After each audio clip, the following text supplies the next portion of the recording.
Hi, everybody. Welcome back to my Zero Carb Life. I am Kelly Hogan, and thanks for coming to spend Saturday morning with me. So, today I have group member Rachel. Now, if Rachel looks familiar to you, she has been on here before, and it's when I had a screen full of people to share group member breakthroughs. And she shared a little brief amount and got so many comments of people wanting to hear more from Rachel. So, today she has her own episode. Hi, Rachel. Welcome back.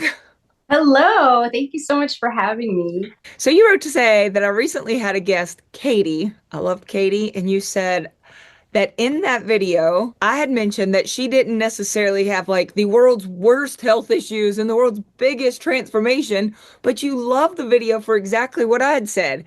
It was so relatable and so many of the things that we all struggle with. And you said, my story also might not be mind blowing, but it might be relatable. And I said, girl, come tell your story. So, how did you get here? Okay, my health journey started where I was kind of a skinny kid, but still healthy. Um, but then I got into my 20s and there was some stress and I started putting on weight. I had really no issues with digestion or joint pain or depression or everything was really good. But then I hit those perimenopause years. And I didn't even realize just how bad it was getting because it's kind of like boiling a frog, as they say. It's like it's so gradual that you don't realize, how bad it's getting until really somebody else tells you. And that's what happened with me. I was standing after dinner with my mom. I love my mom. She's very, very like naturopath, homeopath, kind of granola, mom. She's always been that way. And she's always, kept her kids healthy by trying to eat healthy and that sort of thing. Well, I was standing at the table with her after dinner as we were leaving, and she's like, "You're wincing in pain. You need to go see the doctor." And I was like, "Oh, okay." One, you noticed. Two, I didn't think I would. I guess I was just embarrassed that I couldn't hide it, you know? What was So, the pain? What kind of so pain? the pain, okay. Now, I had been dealing with just uterine pain, fibroids, that sort of thing. And it had been totally fine. I could just coexist with them for a long time. But then they got worse as I hit the perimenopause years. And that was only just part of it. That the pain was the thing that was causing the most or calling the most attention to itself, because it would wake me up in the middle of the night if I didn't already wake up to take pain medicine. That's how bad it had gotten. So there was that pain. There was the brain fog. There was joint pain, digestive issues. I couldn't focus. There was a number of things happening. And like I said, it was so gradual that I just didn't realize how bad it had gotten until it had gotten really bad. So then I started to seek out like a naturopath doctor to get some help with that because there's so many issues related to perimenopause that it seems like now in this generation, we're starting to talk more about it, but we haven't talked about it for so many generations before. So there was like no conversation. And so I didn't realize that what I was going through, this like deterioration in health, I didn't realize it was related to my hormones and those hormonal changes. When I started to seek out more help related to that, that's when they were like, oh, yeah, the sleep issues. And, I was starting to get the hot flashes and the brain fog and the digestive issues. Like all these things were related to these changes in my hormone. And so when I finally sought out help specifically for that, specifically for menopause changes, that was when I started to get some education and understanding about what was happening with me because I was starting to really feel like, gosh, am I broken? Is this aging? It felt really hopeless because it's like, is this all that I have to look forward to? Like, this is pretty bad right now. Is it just going to get worse than this? That was really, really depressing. So when I sought out help, I got some information on what to do with my hormones. Now, this was an interesting thing because all I could really do was try to negotiate with my doctors that I had at the time. Like, okay, I understand that we need to check my hormones. Can we work on this? And my doctor at the time who was very well aware of the uterine pain and all of that stuff. She basically just said that you just need to take the pill and, don't do anything else. And for me, now I'm not saying this is, across the board for everybody, but for me, I wanted to do more like bioidentical hormones. And I didn't want to take like progestins. I didn't want to take synthetic hormones. So then I said to her, can I take this Prometrium was the brand name, but it's like the generic of the natural bioidentical progesterone to help with that. And she was like, you should just take the pill, and I finally said, please, can I try this? And she was like literally yelling at me as she was leaving the room. She's like, you're just going to come back here and you're going to it's not going to work, but fine. Here's the prescription. And I was like, thank you. I'm going to go. I will never come back here again. Yeah. But I got my prescription. And then after that, it actually worked really, really well in eliminating the pain. And so I was like, okay, this is my sign. I am not going to mess around. I'm going to have to learn to advocate for myself. And that's something that we women need to do. And I'm getting to the carnivore part. So it's coming. But I just wanted to tell this in order. Yeah. So I went and got a actual doctor who helps with the hormones, and they got me all set up with that. But you know how they say going through perimenopause that like once you get your hormones set, then you'll be good. And it was like, I was better, I mean, I was feeling a lot more like myself. I wasn't in pain, so that's huge. My brain liked it a bit more, but I was still really struggling. And I was still carrying 100 pounds of extra weight. Wow. And so they gave me an antidepressant. That's basically what they do to women in perimenopause. They say, this is just aging, suck it up and deal with it. Here's a pill. Mm-hmm. And so I took the pill for a while. And, all it did for me really was allow me to go, wait a minute. It kind of took me out of that funk. Yeah. And I was going like, wait a minute. There's got to be better than this. I'm not going to go out like this. Yeah. And so I was grateful for that little period of time that I was on it, that it helped me to step back and really reassess things. And so I really prayed. I just went to God and I was like, please, God, I know that you made us better than this. The way that you created us was better than this. Please help me to find the answer. I need to find the answer to my health issues because I was in much better health for most of my life. It's got to get better than this. And I started finding my way to carnivore content on YouTube. Huh. And I started watching these videos, and it was so funny because when I first started watching, I was literally like, you were one of the first people I watched too. I was looking at it and I was basically talking back to you, even though you couldn't hear me, because I was like, you people are crazy. Are you kidding me? Up is down is up. Okay, fine, whatever, But then I kept watching because I was just so curious. And at first it was just kind of pure morbid curiosity. Like, what are they going to say next? These people are nuts.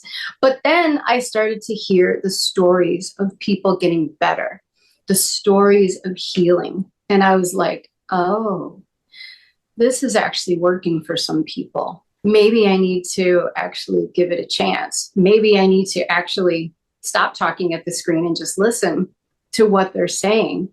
And the more I listened, the more I was like, I'm going to try this. And so, I'm in Texas. I, just ran out to the store and went to the HEB and I just bought a bunch of meat and some cheese. And I was like, I'm just going to try this now. And so I just kind of jumped right in. And, it was a little bit of a bumpy start, but it worked out. And within literally 3 days, and I didn't even talk about this, my sugar cravings, because I have this massive sugar issue. And those sugar cravings went away in 3 days. 3 days. All of that food noise, the carb craving, the sugar cravings, all of that went away. And I was like, oh, this is different. This is really different. So That was a really good, strong sign for me early on. And also with the sugar cravings going away, the wine cravings went away. Now, I used to have like, like a glass of wine while I'm cooking dinner or eating dinner or both. And it was just to kind of like calm down from the day, that kind of thing. But, that much alcohol is still not, it's not good for your body. And so I was really surprised that the carb cravings and the wine cravings both went away at the same time. And so I started losing weight pretty quickly as well. Initially it was probably mostly water weight, but I started taking off weight, and I realized I needed to get into a group. And so I joined your group. I tried another group first, but there was too much fasting. And I was like, I am not that advanced and I like to eat too much. So I switched over to your group, and I started to kind of get this community, because I was kind of doing it by myself. My family at first was kind of concerned because it's very different, from the way that we had always eaten. We were eating kind of Mediterranean or kind of even vegetarian or standard American. But it was still very different from what my family was accustomed to seeing. And so I promised, because you had informed us about the whole, getting your own labs thing. And I was like, all right, I promise I will get my labs and we'll check it out. We'll have the doctor look at it and just make sure everything is okay. Don't have to worry about me. It's going to be fine. I was hoping it was going to be fine. And it was. It was. I mean, I got the labs checked out. Everything was working well. The weight was starting to come off. My mood was improving, and the gut issues gone. No more gut issues. I had so much pain sometimes with digestion as well. Gut issues were gone. And so that was really great. I had some joint pains like in my hands and stuff, in my knees, and my ankles. That went away. There was a number of things I can look at some other issues that were happening, but I was losing the weight pretty consistently for the first like year-ish.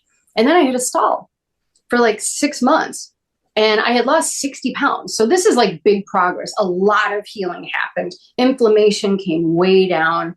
I mean, it was dramatic. It was transformative. I could focus at work, which was absolutely wonderful, because I was so worried about that. That was really stressing me out. Oh yeah. Okay. So the stall.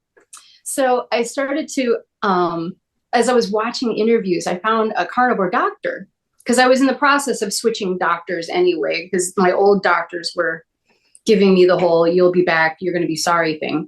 And so I was in the process of switching to more helpful doctors.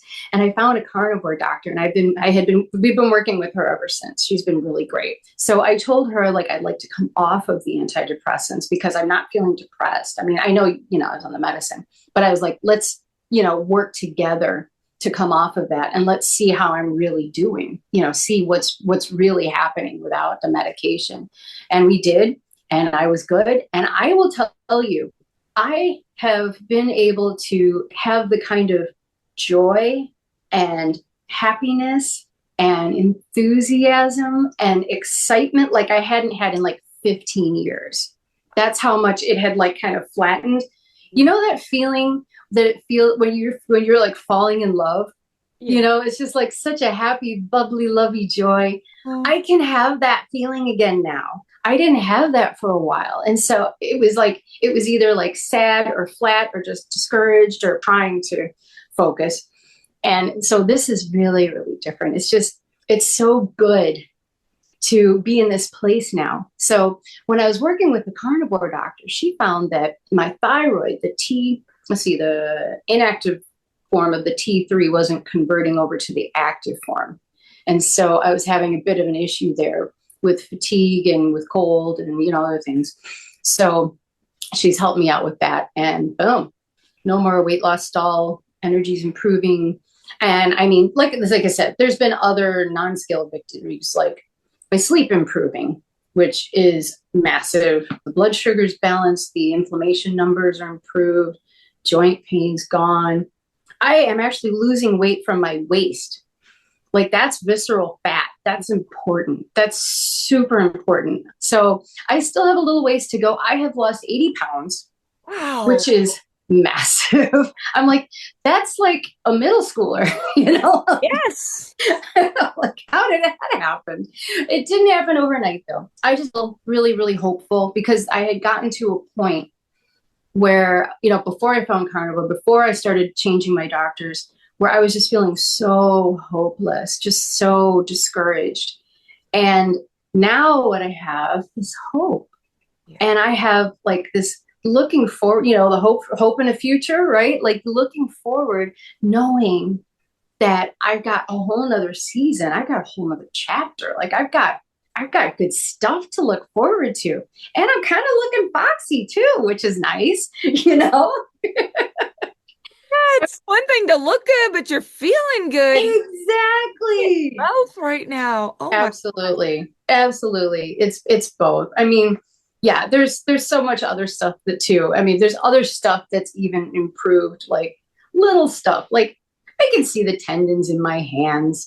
They were so puffy before. Like, I mean, I don't have to like run to the bathroom all the time, I can talk fast if I want to. I don't have to speak so slowly because I can't put my thoughts together. Yes.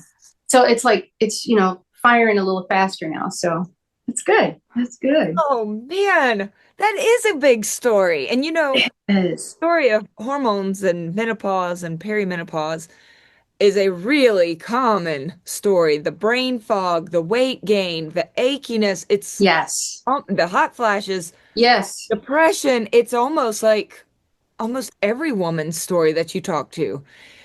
Well, at least according to every reel and TikTok and YouTube Yeah. short about menopause, it'll show everything going wrong and it'll be labeled like me and doing fine and then crash and burn. Enter menopause. And you're like, Yes.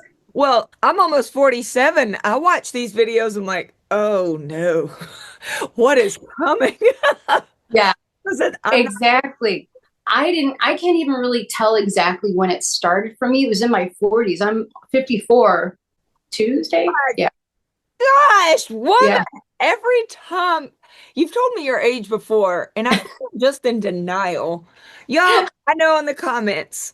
Go ahead and tell her she's full of it. There's no way you're 54. Yeah. In a couple of days. Yeah. Or Well, happy almost birthday. thank you. I hope it's okay to talk about this. I have really felt just a deep passion and indignation over this situation that women are going through, especially in America, because I've noticed that in other countries, they talk a little bit more freely about it.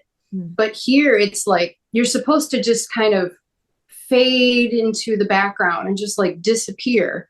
And it's like, but we have been working jobs, we've been working in our careers, we've been volunteering in the communities, we've been holding up communities, we've been raising our kids, supporting our spouses. We've been moving mountains for decades. We're not going to just fade into the background. We have so much more to contribute to the world. And so for me, I feel like I really want to help other women who are trying to navigate this time in life. It's tough when your doctors, people that you trust, that you go to for advice, when your doctors are telling you, oh, it's just aging, just deal with it. Yep. And it's like, clearly this is a real medical issue. I really want to help other women to advocate for themselves and navigate this.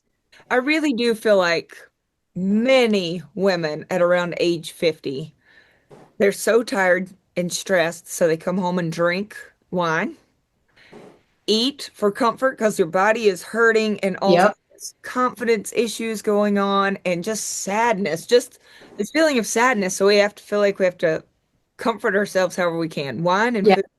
food and wine. And then when you do talk to the doctor, sometimes you hear, well, this is normal. Your labs are normal. They're not optimal, but they're normal. You're like, this is not how I normally feel. This is not right. And they'll say, Exactly. but you're entering a new stage of life. Help me, right? Help me. Yeah. I think your story is really important because it sounds like it really involved three main things. Yes, you food. Food. I don't think that if somebody is simply doing thyroid and hormone, because I know a lot of non-carnivores who are doing hormone therapy and taking their thyroid meds who are not really feeling that much better and certainly not seeing the weight changes they would want. But likewise, Rachel, I know some carnivore women who are doing carnivore and are still struggling. Yes. And that's why I talked about all three things because, I mean, we're all unique. And so we all have to figure out, like, we all have to crack the code for ourselves. And it's going to take some research. It's going to take some experimenting. It's going to take some firing your doctors and finding better doctors who are willing to work with you through this and just getting educated about what's happening. So yeah, it was the hormones, absolutely. It was the thyroid for sure. But you know what did the heavy lifting for me? It was carnivore. Hmm. Carnivore did the heavy lifting in this whole transformation over the last couple of years because you're right. One or the other wasn't going to do the whole thing. It didn't do what the three of those did together for me. And those three ingredients together have been nothing short of life changing. That's why I'm like, Kelly, I'm ready to talk about this. This is too important to just want to keep it to myself or just to be scared because this is so important. Women need to know this. As soon as this interview ends, I'm about to interview Danny Conway. Ah, And Danny is the big test, don't guess, right? And if she were in on this conversation, I know, would be like, yes, yes, Rachel, that's awesome because you didn't just say, okay, I'll take some pills. And because you could have just taken, was it birth control pill that your doctor was trying to push on you? Yeah. And tried, I do not believe, I'm with you. I do not believe that would have fixed your problem. Might not have at all. kept you from getting pregnant at a time when you also would not have been getting pregnant. So, Exactly. yeah. And I know she would love the fact that you kept pushing for answers and found a practitioner who would support the way of eating and then also support the testing that you needed to have done. Yes. Topic I'm about to have with her, and I honestly don't know which video is going to come out first, is going to be carnivore problems because there can still be problems while somebody is eating only meat. It's changed both of our lives. Cutting Yeah. out the processed food, cutting out the plants that tore up our guts, skin issues cleared up. Oh, my mental fog gone. So many benefits. But then I'm going to ask her also, okay, what if there are still some problems? And I'm going to just bet money she's going to talk about thyroid and hormones. Did you get a hormone test via blood? Or was it a Dutch test? What did you get? Yes, and yes, and yes, and yes, and yes. We did a lot of testing. So when I worked with the naturopath doctor, we did the Dutch test and we did blood tests. When I started working with the other hormone doctor, it was blood tests every quarter, I believe, that we were doing. With my current doctor, we test like every 6 months or so at this point. And because we kind of got it kind of worked out now where I think we're good. So yeah, we test a lot. And yeah, I did do the Dutch test where they check your cortisol, but it was via saliva and urine. That's what it was over different times of the day. And so that was really helpful because it showed me, well, it showed the doctor. I didn't know what they were talking about, but it showed the doctor, how the hormones are being broken down in your system and like what pathways it was going down. And so that was really helpful for them to kind of diagnose what was happening. So, I yeah. love that you went the Dutch route. Mm-hmm. And with the cortisol, the saliva and urine are so much better. I went one time for a cortisol test via blood, and it will tell you in this one moment in time, this is where your cortisol is. And it's like, that's Yeah. not helpful to anyone. Were you No, stressed out about the test? Was it morning? Was it night? that's why I loved that Dutch test because it was like the first thing in the morning. It was like an hour after you got up, and then like like, I think it was like late morning and then afternoon and then evening and right before you go to bed. It was several times during the day. And so you could really see like the pattern of what was happening. My cortisol would come up first thing in the morning and then it would just over the course of the day. So by the time I hit afternoon, I was like crashing and burning. And my energy is definitely greatly improved from where it was. You know, we have to be patient. We have to give it time. I hate being patient. I'm not patient. I'm not a patient person. The worst. Yeah. Talking about cortisol, we should see that spike in the morning. Mm-hmm. Enjoy our cortisol throughout the day with fluctuations based on what's happening in our lives. And then by the time we go to bed, cortisol should be down, nice and low. Yeah. And some things like circadian work, waking up and seeing the natural light in our eyes within the first hour, and then before bed, dimming the lights.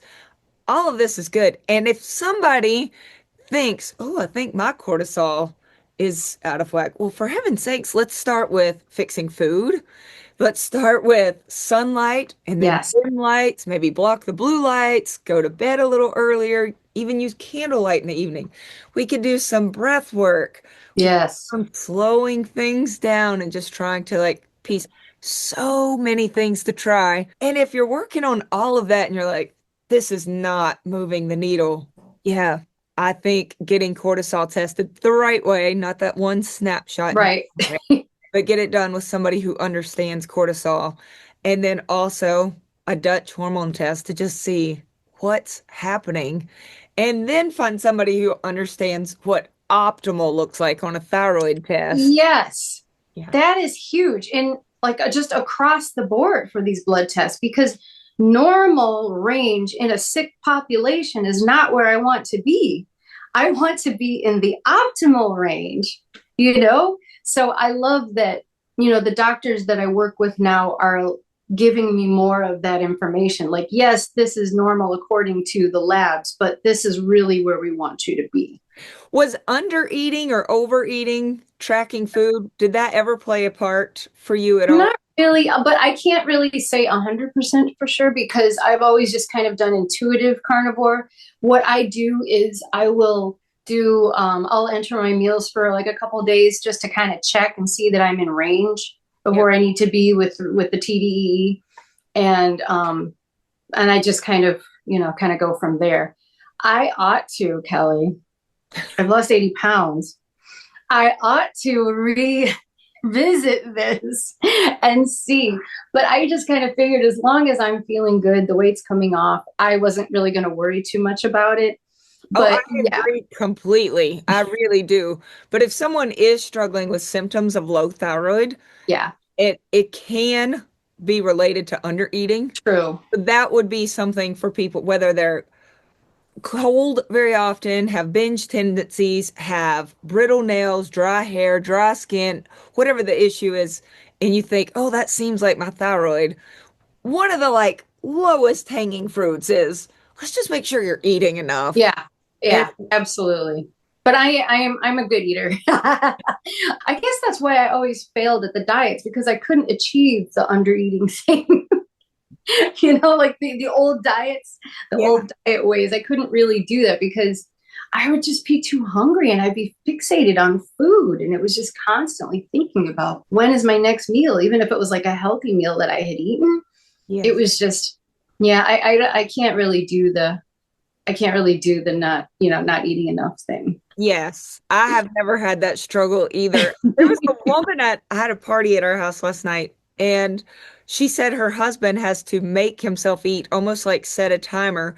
And he said if he could just take a pill and not have to eat again, he would never eat. And I was like, what else is he doing in his life that's more interesting than eating? I just loved eating meat. I It's love eating. I enjoy eating too much to have to take a pill instead of eating. No, my issue was the sugar cravings and then wanting to go and get the food, the sugary foods, and then like go back and have another serving, and then laying in bed thinking about the food still sitting in the fridge, running out of like there. I'll just stand at the fridge and eat another piece of the cake or whatever. And it's like, this is not normal. It's not that it was entirely, that was the only thing that was going on, but it was a piece. It was definitely a piece of the pie. or three, right? Wah, wah, wah.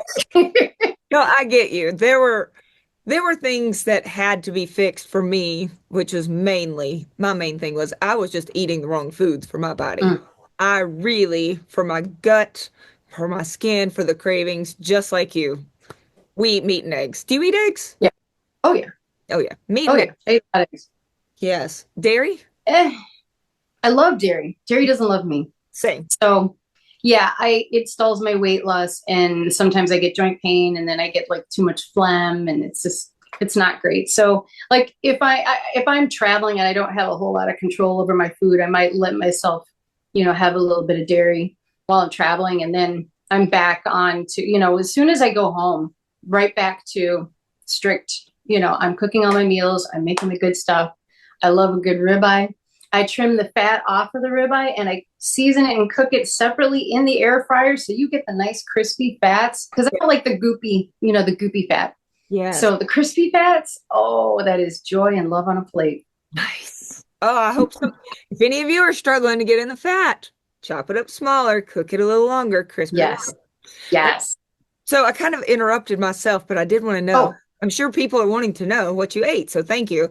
But I think for both of us, huge piece of the puzzle was we were simply eating the wrong foods for our bodies. So once yeah. we changed that, it wasn't so much, oh, now I must control how much ribeye I eat. That wasn't I do track to see how I'm doing, and I encourage people who are troubleshooting. But if somebody's like you, you're feeling good, you're getting results, there's no trouble. No need to shoot it. Let's just keep feeling good. Yeah, exactly. I love the simple version.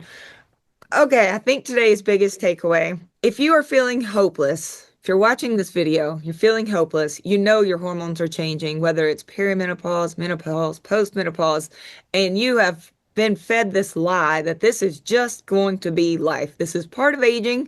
This is part of womanhood. We're going to encourage you today. It could be better.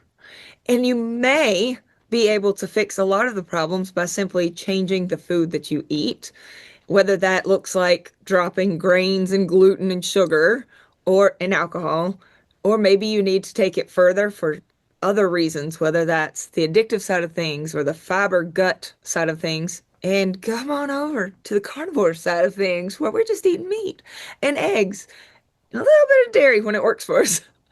And then if you do make those changes, and let's say you're also taking some walks and getting sleep and some morning sun, you're working on all of that. If that still has not moved the needle, Rachel is here to say, please don't give up on yourself then either. Find someone who will listen to you. Find the right tests, the right doctor, thyroid and hormones. Hormones control our weight. Hormones control our weight. Yes. And changing our food makes such an impact on our hormones. But if that isn't enough, please get some help. And we're not here to tell you that it should be yes or no to BHRT or synthetics. We're not doctors, but we know that there are people getting help, people like Rachel, who felt hopeless and now wakes up with sincere joy, not from a pill, from just feeling better from the inside out. Your story is important, Rachel, and I hope a lot of women will hear it today and go, okay, maybe maybe I could make a change.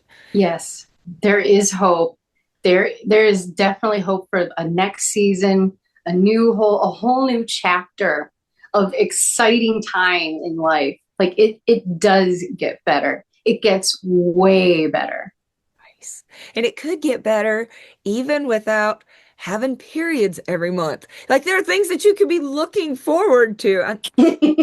If I knew I was going to be feeling as joyful as you, and I certainly hope to in my 50s, then there are things about that stage of life that we could look forward to, like grandkids, like Yeah, not maybe retirement. They are beautiful things to look forward to if we have our health. absolutely. That is the big if, right? So yeah, there's definitely hope. And it's like, yeah, let's do this. Let's turn that page. Let's do it. I'll link to Rachel below. Rachel is also in my Monday group. She brings joy every time that she raises her hand to talk. I'm like, yeah, it's It's good. And we have so many people in there. Rachel can attest to this, that we've got folks who are brand new. We have people who've been doing it for years. We've got those who are more like pulling people into the raft. And I promise you, if you're struggling, we've got folks who are bobbing along still outside the raft who are just needing help. So get help. We're both here. Reach out, get some support, and just don't give up hope. Thank you, Rachel. I appreciate Thank you, Callie. Appreciate it. it. See you next time. Hope to see you back next Saturday. Bye.